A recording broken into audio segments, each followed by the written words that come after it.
दोस्तों मेरे चैनल में आपका स्वागत है। आज के इस वीडियो में मैं आप लोगों को बताऊंगा कि अगर आपके ज़मीन पर कोई फर्जी डॉक्यूमेंट बनाकर आपके ज़मीन पर लंबे समय से कब्जा किया हुआ है तो फिर क्या लंबा समय बीत जाने के बाद क्या आप कोर्ट में जा सकते हैं, क्या आप अपना उस ज़मीन पर फिर से अधिकार पा सकते हैं।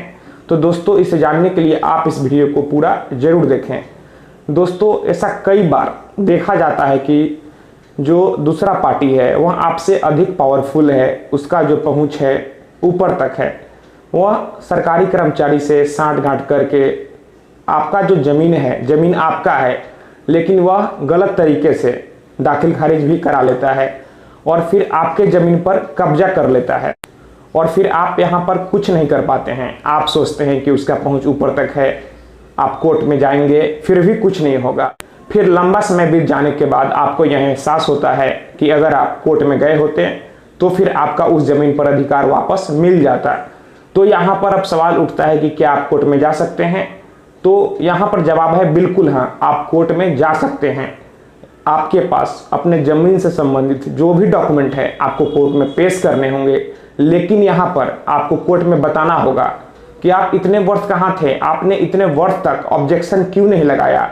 आपको कोई सॉलिड रीजन, आपको कोई वैलिड रीजन कोर्ट को वकील के माध्यम से बताना होगा, जैसे कि आपको नॉलेज में ही नहीं था या फिर आप कोर्ट आने में असमर्थ हैं। जो भी कारण हो आपको कोर्ट में उस कारण को बताना होगा।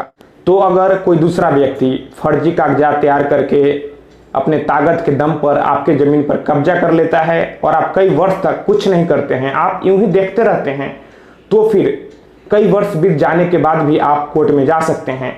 लेकिन आपको कोर्ट को वैलिड रीजन बताना होगा कि आप इतने वर्ष तक कहाँ थे, आपने ऑब्जेक्शन क्यों नहीं लगाया, इसका क्या कारण था।